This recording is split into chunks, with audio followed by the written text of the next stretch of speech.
بسم الله الرحمن الرحیم. لکه څنګه چې تاسو ته معلومه ده نن شپه 28 ورځ پرستو په چمن کې پر لټ ناست دي د پاسپورت خلاف او د کډوالو خلاف.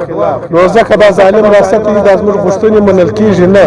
نو هر یو به موږ په خپل وسه د پر لټ په حمایت کې یو څه نه څه کوو. نو پی ټی ایم دا بهتره وګڼل چې روانه جمعه 10 بجې به د پر لټ په حمایت کې د پر لټ سره د چمن پی ټی ایم در کوټه پورې خپل مزل کوي او پر لارې به ځنګل عبدالله خان میزی اډا پښلاغ دا مرګري بزمر سره یو ځای کیږي. موږ به دا ځغ موږ د کوټې پورې د گورنر ناوز مخله حالت بزمر د کوټې مرګري زمر سره هم یو ځای کیږي. بیا به موږ یو احتجاج کوو په کوټه کې. نو ذکر روانه جمعه د پرلط په سلام کوي د ټول چمن ماشومان راوځي یو تاریخي د ماشومان مظاهره کوي. نو موږ به د مظاهره سره سم دسته د چمن د پرلط په حمایت کې روانېږو مخ پر کوټه باندې.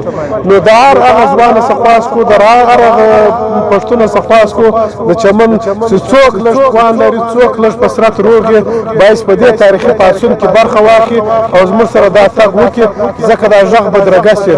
نو هر یو به د خپل واسه شور شر جوړوي خپل کوشش کوي. پاسپورت دلته زموږ علي وزیر رالی وزیرستان سره پرلط لزان ورساوي پر چمن یې ننګ وکړي د چمن سبا د اسماعیل خان پرې ګام پر ګام دته سرکار ولاړو په اخره په ډیر اسماعیل خان کې ونیوي چې اوس هم په جیل کې ناست دي هغه د چمن د پرلط پر سر باندې ناست دي. نو ځکه موږ به دا ژغ هم بدرګه کوو د پرلط به هم کوو. نو د پرلط څخه روانېږو د کوټې پورې. نو د جمعې ورځ سهار 10 بجې به ټول هغه ځوانان به د پی ټي ایم خیمې له ځان راسوي. په پرلط کې د پی ټي ایم خیمه ولاړه ده د پی ټي ایم د خیمې څخه به موږ حرکت کوو. بسم الله الرحمن الرحیم. لکه څنګه چې تاسو ته معلومه ده چې دا د چمن موږ کوم لانګ مارچ کوو.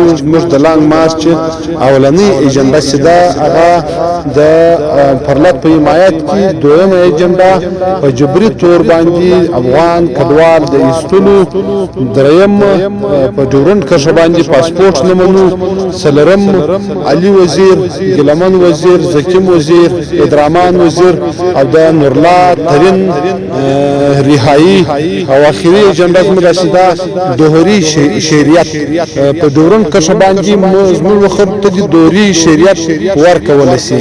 ځکه زموږ دا ولسونه چې دی دواړو غاړو ته دلته دا مجبوري لري چې دوی په شناخت واوري او هغه حکومت بیا د هغه شی زنده غواړي. نو دوی د سکره هم لري شناخت هم لري.